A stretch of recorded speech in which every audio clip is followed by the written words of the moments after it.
Bonjour, bonjour, bonjour à tous. J'espère que vous allez bien, que vous avez bien passé la journée et que les choses se passent très bien chez vous. Vous voyez ce monsieur qui est juste derrière moi. La photo qui est juste derrière moi, frappé de vert, jaune, bleu. Eh bien, ce monsieur, c'est le pouvoir exécutif du pays. C'est la première institution du pays. Il incarne la première institution du pays. Il est le premier citoyen du pays. C'est-à-dire que lorsqu'on parle de ce pays du Gabon, c'est lui le premier citoyen. C'est pas seulement tous ceux qui sont passés par là, ils étaient les premiers citoyens de ce pays. C'est pour vous faire comprendre l'importance de l'institution qu'il incarne lui. Le problème, c'est que le dossier de l'éducation nationale, au-delà de tout ce qui s'est passé, est venu nous révéler le caractère nuisible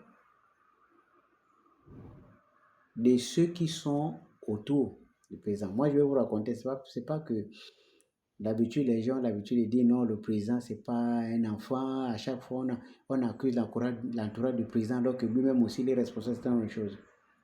Moi, je vais vous dire une chose. Lorsque vous avez des gens capables de vous dire de façon claire et nette ce qu'ils pensent, et si tu sais qu'il y a des gens qui sont même capables de démissionner quand ça ne va pas, il y a des choses que vous ne pouvez pas faire. Le président de la République est la première instance du pays. C'est-à-dire que quand il y a un problème dans le pays et que ça dépasse la compétence de tout le monde, c'est lui le dernier recours. Parce qu'à part lui, le reste c'est Dieu. Mais comme Dieu ne gouverne pas le monde, parce que Dieu, le monde ne sait pas. Dieu, lui, c'est en dehors du monde. Vous connaissez la dimension de Dieu. Donc ici, c'est lui qui est le dernier recours.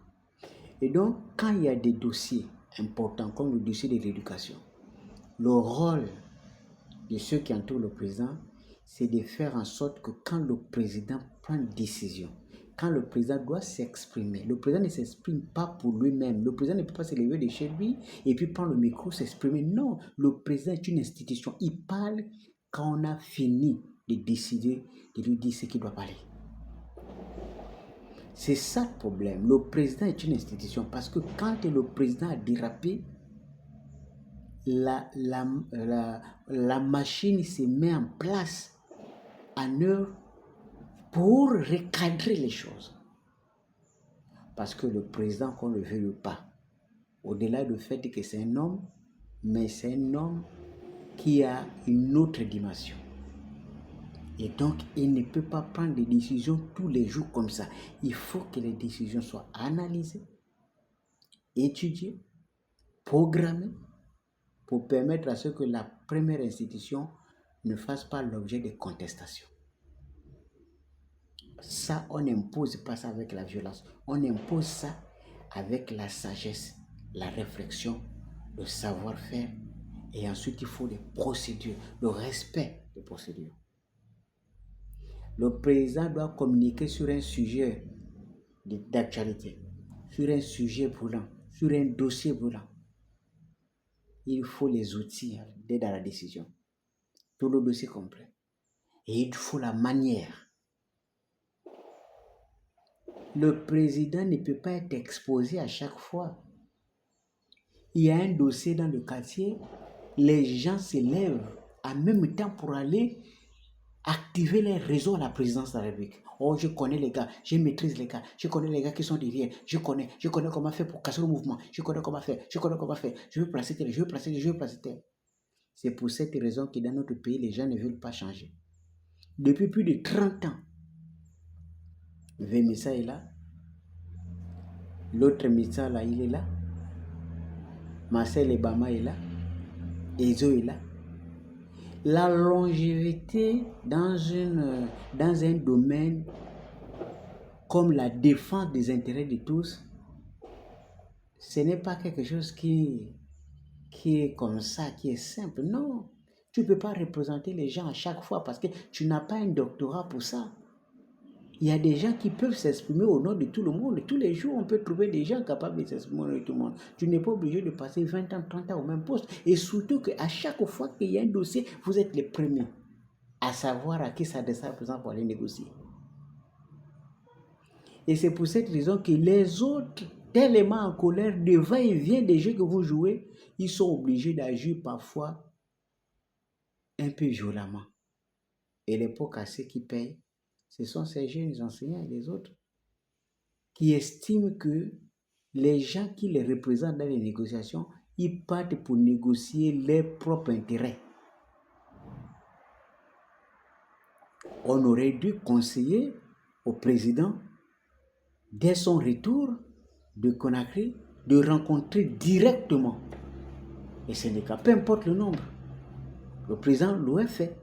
Puisque le président n'a pas peur des foules, le président il a embrassé les foules de 9 provinces du Gabon lors des élections. Ce n'est pas les quelques 300, 400, 500, 600, 800, même 1000 enseignants qui ne peuvent pas recevoir dans une salle. Le président peut le faire de manière directe. Et lui-même dire aux gens ce qu'il a fait jusqu'à présent. Je viens d'arriver, j'ai fait ça. Laissez-moi le temps de faire ça. Ne suivez pas les ministres, ne suivez pas. Je suis obligé de travailler avec tout le monde. Même si vous estimez qu'il y a des gens qui sont là depuis, moi, je suis obligé de travailler avec tout le monde. Mais voici ce que j'ai fait comme avancée. Accordez-moi un peu de temps, le temps d'achever tout ce que nous sommes en train de faire. Parce que le président, c'est le père de tous les enfants. Le père des enfants qui sont aux États-Unis, le père des enfants qui sont en France, le père des enfants qui sont au Sénégal, au Maroc, et le père des enfants qui sont à Boulingi-Binza, à Mekambo et machin. Le président est le père de tous ces enfants-là. Le problème, c'est que quand il y a un souci de ce genre-là, il n'y a que les enfants des pauvres qui paient le prix.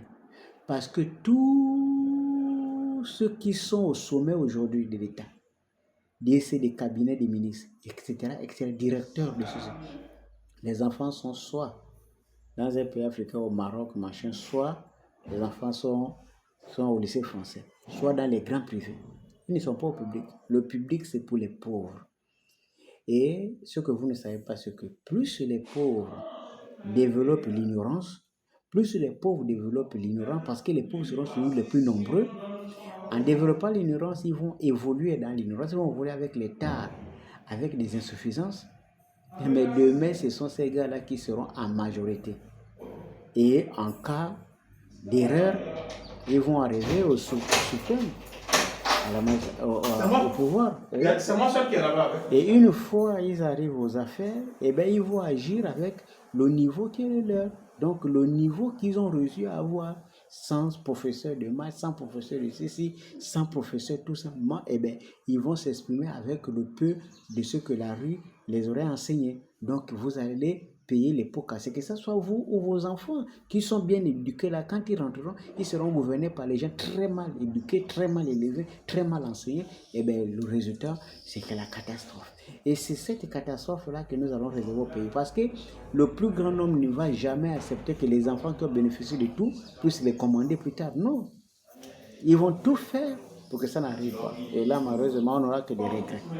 On espère pour notre pays que ça n'arrivera pas. Dibotine.